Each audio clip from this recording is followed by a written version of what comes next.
cuando dice la escritura que el pueblo de Israel tuvo allí sed y murmuró contra Moisés. Pero lo que yo no entendía que era una sed que no era que lo iba a saciar momentáneamente, era una sed eterna, porque Jesús es la fuente de vida. Te estoy hablando ahora del Antiguo Testamento, porque cuando Él se revela como la peña de Oré, ellos no entendían que era una sed que iba a saciarlo eternamente. Ellos pensaban, es una sed que va a ser momentánea. No, no se trataba de una sed momentánea, era una sed eterna.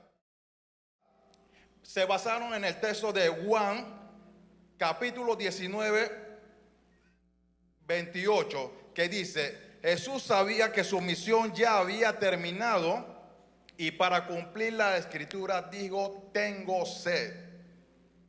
¿Qué es tener sed? La sed es la falta de líquido en el cuerpo, hablando naturalmente. Pero los romanos que estaban ahí estaban confundidos cuando Jesús dijo: tengo sed.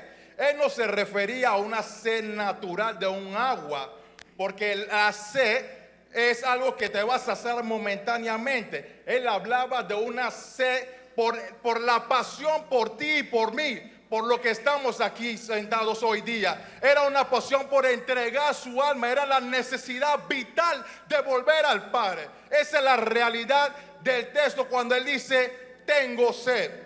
Pero los romanos, yo me imagino que estaban en su humanidad, porque lo veían ciertamente como un humano más que estaba aquí en el mundo. Me imagino que decían: él está fatigado, él está cansado, ya no puede con esa cruz, esos clavos que él tiene en sus manos y sus pies. Me imagino que él está sediento, y por la maldad del hombre, lo primero que hace, y es impresionante la maldad del hombre, que le dan vinagre. Y le dan vinagre y él empieza a quemarse, pero es consumado es. Pero la sed tiene algo, una característica que me llama la atención. La sed natural provoca pasiones vehementes. ¿Qué son las pasiones vehementes? Son sentimientos, deseos o emociones intensas, profundas y a menudo incontrolables, que dominan la voluntad y perturban la razón. Se caracteriza por su impulsividad ardiente y capaces de llevar la acción sin reflexión, moviendo a la persona hacia un objetivo con fuerza impetuosa. Pero todo va a depender del ángulo que usted esté viendo la situación. Cuando nos vamos para el Antiguo Testamento, en el Éxodo 17, dice la Biblia que el pueblo de Israel fue guiado por Moisés al desierto de Sin. Ellos ya habían visto de todo. Usted se imagina estar frente al maestro, o frente a un hombre que Dios lo puso para liderizar, disculpe, que era Moisés, viendo las 10 plagas, cómo Dios tenía el control de todo, viendo cómo Dios utilizaba a ese hombre para abrir el mar rojo, y aún así esa gente estaba cegada. Cuando dice la escritura que el pueblo de Israel tuvo allí sed y murmuró contra Moisés. Pero lo que yo no entendía que era una sed que no era que lo iba a saciar momentáneamente, era una sed eterna, porque Jesús es la fuente de vida. Te estoy hablando ahora del Antiguo Testamento, porque cuando Él se revela como la peña de Oré, ellos no entendían que era una sed que iba a saciarlo eternamente. Ellos pensaban, es una sed que va a ser momentánea. No, no se trataba de una sed momentánea, era una sed eterna. ¿Cuántos están aquí? Y hay muchos aquí que están viendo, están predicando, están teniendo hombres de Dios que le dan una palabra y así mismo están sedientos, pero no saben de qué tienen sed. Todo aquel que tiene sed debe alimentarse de la fuente de vida. Y no quiero hablar tanto y saltarme de los textos, quiero estar en el punto claro. Quiero entender que hay hombres que están aquí, dice el pueblo de Israel, me imagino el pueblo de Israel guiando: tengo hambre, tengo sed, y este hombre me va a guiar para una piedra en el monte de Oré. ¿Por qué una piedra del monte de Oré? Cuando Dios te lleva a un proceso, hay un beneficio.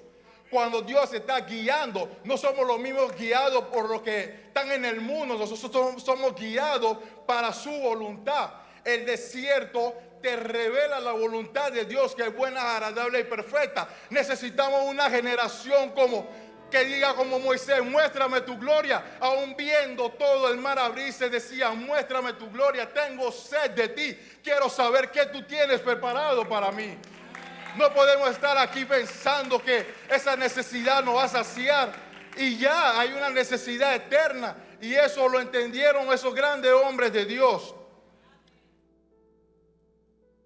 Y a mí me gusta algo y me impresiona en el Salmo 42, algo que hay que entender: la sed de cómo los hijos de Coré decían, como el siervo brama junto a corriente, así mi alma tiene sed de ti. Y es la misma sed que nosotros debemos entender. ¿A qué le damos más atención? A la sed física.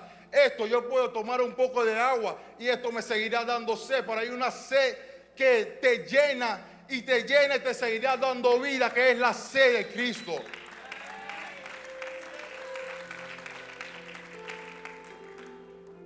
Cuando seguimos leyendo la Biblia,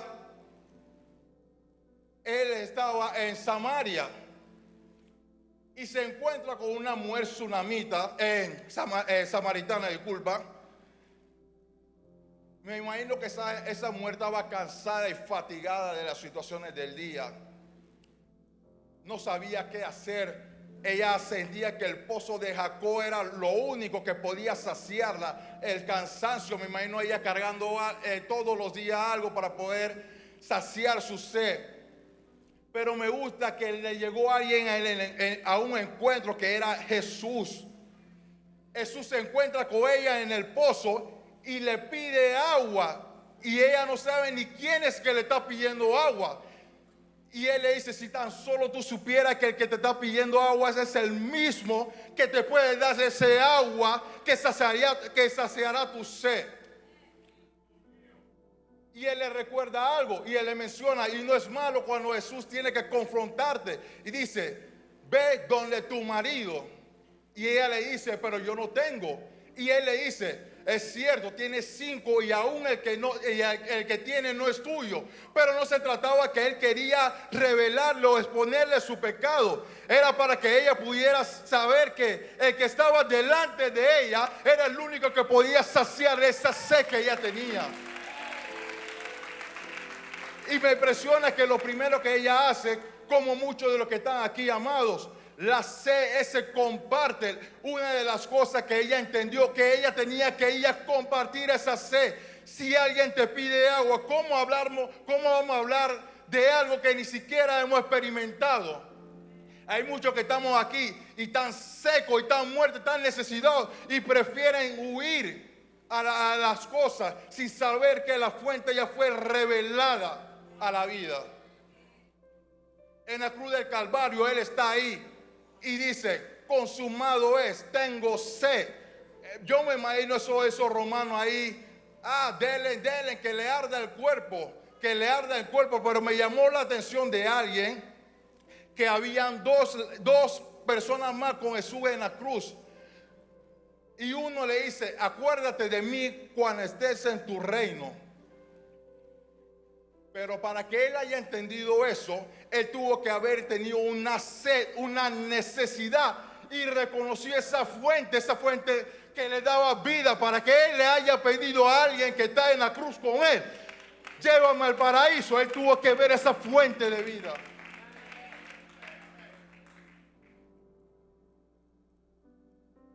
El apóstol Pablo fue uno que me impresiona su vida, y sé que ha sido de mucha bendición para muchos de los que están aquí. Él conocía de la palabra.